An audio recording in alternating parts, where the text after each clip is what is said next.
Ooh, it's balance change time. Okay, so we've waited a good amount of time. When this was announced back in, I can't remember when, I think it was like autumn time, early autumn time of last year. And then we got like a little teaser of it, stuff that was meant to be coming in from that Chinese thing, forum leak thing, whatever it was. So now we're at a point where we can now know what these are going to look like. Go to the links in the description, it'll take you over to the forum. I'm going to have my 2 cents on the matter, take some inspiration from people and what they've said in the community, and also tie up some misconceptions. So let's do this. Also, it's important to mention there's a lot of people feeling very indifferently about these whole changes. Some are feeling that it's quite positive, where others are feeling that certain champion changes are quite negative. So do bear in mind, people are going to fall out over this. So try and be as civil as possible to one another. Also as well, a point from me, basically we need to see what the champions look like when the changes go live, because at the end of the day what we see on paper may be what we're really experimenting about with, maybe, you know, completely different. Also, a lot of these posts have incredible amounts of analytical data, which is a good thing but also a bad thing for the point of getting through the treacle, if you know what I mean. Bam, I've also put in a nifty little way for you to regain back things like awakening gems and also resources that is actually really beneficial for those that may have ranked up and awakened champions like Cull Obsidian and Namor. Kabam say here we have come up with a plan to allow players to regain any resources that were used on Namor and Cull Obsidian, including awakening gems and signature stones. This is not something we've done before, and the process is not as simple as a rank down ticket. For any summoners that feel that they would like to change their mind about awakening or ranking up Cull Obsidian or Namor, you'll be able to sell these 2 champions during a special 2-week time frame, including 5-star and 6-star versions. We will then identify all users that sold these champions during that time and return the champion, any duplicates, any awakening gems, generic or class, signature stones, generic or class, catalyst, rank up gems, ISO and gold used on these champions within the coming month. So in a nutshell, if you got Namor or Cull Obsidian using awakening gem on those champions, then got them again, you're now going to get the awakening gem and your duped Namor or Cull Obsidian back. And basically you get a do-over of them and can't use it on Namor or Cull Obsidian because they're already awakened. Here are the time frames for your consideration. You can pause the screen now, but also do bear in mind these are quite important because you don't want to just sell your Namor and your Cull Obsidian right now, because that's not going to be a good thing for you. Wait, look, and then wait as well, because that's when you're going to get the return of the resources. Balance changes for me are still something that I still overly worry about, and something that really has made me very cagey about ranking up certain champions even to this day.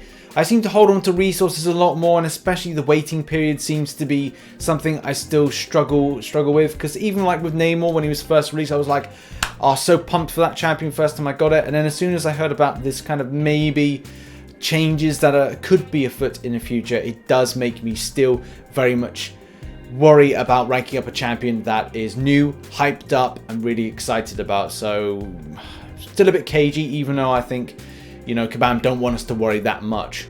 But anyway guys, I digress, and let's just get full into like what the changes are going to be for what individual champion. Obviously, if you've been reading, Invisible Woman actually gets no changes. That's the funny thing about it. And as you can see here, these are the kind of bits of analytical data, and obviously Kabam wants to come up with this kind of reasoning as to why they've done it. Most people have appreciated this, but I've seen a few kind of rumblings of people that don't really care too much. And I think it's the same scenario that I'm going to bring up time and time again. Because a certain champion is special to a certain player for whatever reason, to see it changed can bring on a bit of a disappointment in the developer, and obviously that's fine. You're entitled to be mad at somebody because of this. But yeah, the main thing about Invisible Woman to start off with is that there are no changes, saying at this time we have no plans to make changes to Invisible Woman. We're going to wait and see how the full force of the Fantastic Four synergy and future changes to Alliance Wars have on her. So I don't know if Kabam plans to change Alliance Wars in the future, but I think a lot of players wanted to see something of a bit more offensive based utility, rather than just going, right, well, is she a defender? Well, we'll just bung her in defense. And that's the whole kind of rationale behind this. There's also very much incredible statistics on the utilization of her as a defender, and especially on different types of tactics, which, you know, it's nice to see. It's nice to see these types of analytical data, but again, it boils down to, could we have seen more when it comes to offensive base improvements? unfortunately not this case. Obviously Kabam have plans to do something with it in the future, and even kind of like put here the reasons that or kind of future improvements that they want to make, like potential, but at the moment it is not something on the cards, which is very strange. But look, there's stranger things afoot today that we need to discuss. Let's now move on to Ebony Maw, and Ebony Maw I always find a very strange one. I find that the ability for me is very it's too complex, and the output for damage is obviously, as we know, it's pretty pathetic. It's not even there.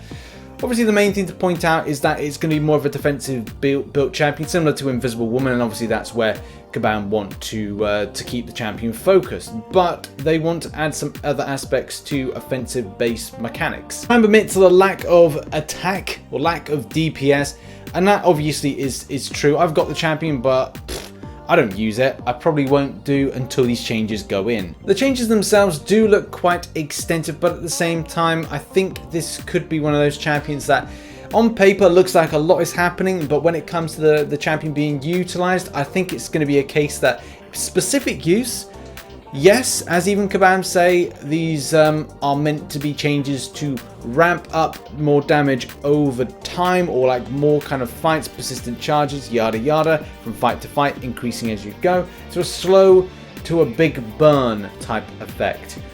But yeah, I think it's going to be very much more on the defensive line, and you'll probably see this utilized more as a defensive based champion, like Invisible Woman, as opposed to it being more of an offensive based usage. But we'll see. I think it's a case, like I said, this is a bit more extensive, and I'd like to see what the champion is like to play after these changes have gone in, as to whether I kind of feel like I'll be ranking it up further than it actually is. But yeah, compared to champions like Dormammu, I would like to see what the degen related improvements are, especially to the damage output. And the biggest round of applause as the night has indeed got to be all about Human Torch. I think for a lot of players, and what I've read so far from players' problems, is that temperature is high, and obviously that's when it's more effective, but it's difficult to consistently build this, and especially if that's non-mystic and energy using opponents. So the changes are the rate in which temperature increases while charging heavy is increased by 25%. Again, very helpful for that whole type of issue about ramping up quickly and also staying there consistently. And also, this may seem like a small change, but we can now go from 0 to 20 temperature in approximately 2 seconds, which means he can reach max temperature from both a parry and from his SP2. Again, helpful towards this cause about keeping the temperature high, and additionally, because temperature doesn't fall off for a few seconds when it reaches 20 max, being able to easily reach max temperature has a compounding effect on how much time he spends at high temperature overall, which again is what players wanted to see from this, and again is a small change. But if you've seen from stuff with Abyss of Legends and, you know, Legacy playing this, Seaton playing this, that this is a good improvement, and as well just like adds to a good champion in the right hands. Okay, now let's move on to Annihilus, and I know some people do rate this as being an underrated champion. And Kabam's changes are the follows: increase the duration of Fury he converts from the SP2 from 12 seconds to 18 seconds, and adds a timer icon to display how long the special one pauses stifles on the opponent. Now that doesn't really feel like a massive change, especially considering that seeing the icon is fine. And we all know with stifles, it suppresses power gain with that SP1, so it's not really much there. I think the man of the moment, Seaton, encapsulates it perfectly by saying, appreciate the Fury increase, it's going to be nice, but the stifles are still a massive pain to upkeep on the opponent. And going further to say, Annihilus has far too many poor matchups just due to long specials passive AI and losing tempo. This should be addressed as well. Annihilus is still a champion I want to get, and especially with the ability to stack up those Furies and output some good amounts of damage, it could be quite exciting to know that again additional 6 seconds to kind of add in more damage to the enemy, and as well there's not too much of like clock watching with that, even though there wouldn't be theoretical clock watching, but you know what I mean with that. It would be interesting to see the extent of damage ramp up, and I'd love to have a 5-star and 6-star version to try this out with. Fingers crossed for the future. Right, let's go straight into the Namor changes, because there's something of like, not an inconsistency, but the information's not presented in a way that's kind of, well, good to see. So changes: medium attacks chance to inflict bleed increased from 30% to 60%. That's a buff. That's weird. The nerf comes into regeneration. There's also a statement saying that he's one of the best regeneration champions or something over a space of time, which is very peculiar. I mean, there's Mr. Sinister, for God's sake, but obviously we'll take it as it is. But yeah, regeneration on special activate decreased from 60% of missing health to 3% of missing health. Not particularly great. I don't think it's the most aggressive regeneration, but again, if Kabam is saying it in the stats, then you know, who am I to question that? The almighty stats. Namor will still be able to do just as much damage as before, but we slower getting to it, which again is not really kind of like put in there for the full details, but they're referred to Imperious Rex. As I come down here to this kind of response here, Kabam Mike says no change to his Imperious Rex, but he will be slower getting to it. Namor gains charges when he fails to make his opponent bleed. By increasing his bleed chance, the amount of charges he gets is slowed down. Ah, right, okay, that explains it. So the higher the percentage, the worse it is. So there's not a buff. What am I talking about? Obviously that clarifies it for anybody kind of reading that going like, okay, well now I get it.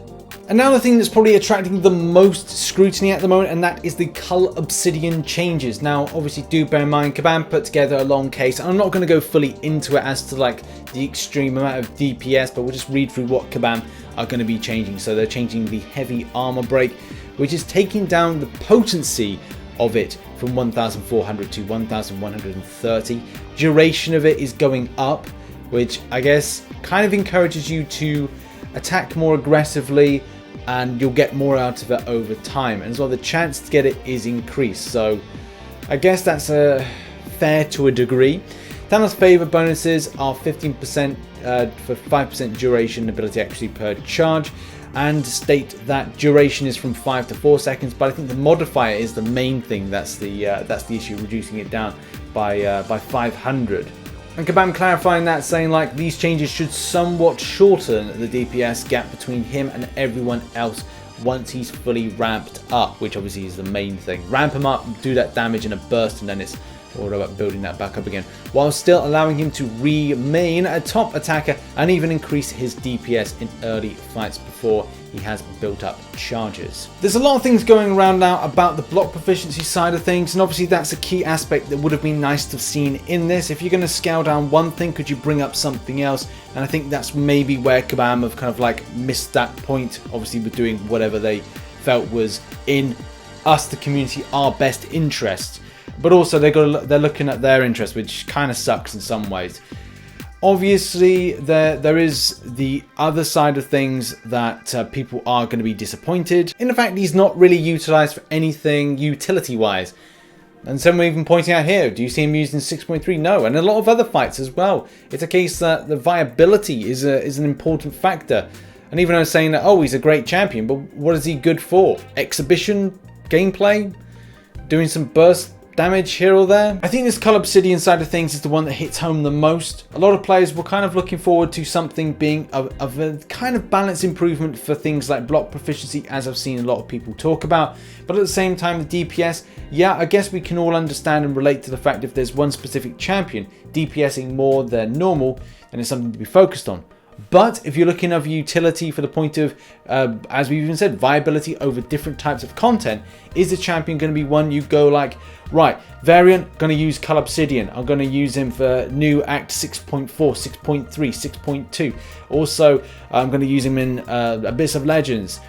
Well, the answer is now no, obviously, but then before, like, again, I don't see many people raving about utilizing that champion. A lot more people nowadays are looking for more utility-based champions that kind of tick a lot of boxes. So, like your Clairvoyants, your Guillotine 2099s, your Aegons, and even some of the obviously newer ones. I really want to see these in action, and I want to reserve a lot more of my judgment until I've played about with them. I kind of feel that they've sort of been good. Annihilus is one that I'm looking forward to trying out if I ever get a 5-star or 6-star version, because that ramping up of damage is going to be quite a fun thing. And as well, maybe kind of like Invisible Woman, something could have been done more with that. And I think the Cull Obsidian one is going to be the one that hits home the most for the players that care a lot about that particular champion. And then people may kind of like feel very differently about Namor. And the Human Torch one, thumbs up. I think that's the one that's probably the best one so far. But again, what are your thoughts? Put them in the comment section down below. Yeah, some hits and misses there from Kabam. Check out some other content that I've got up here. Also support the channel down here. Appreciate it, yeah, and I'll see you tomorrow for the Marvel Contest of Champions news. Bye bye.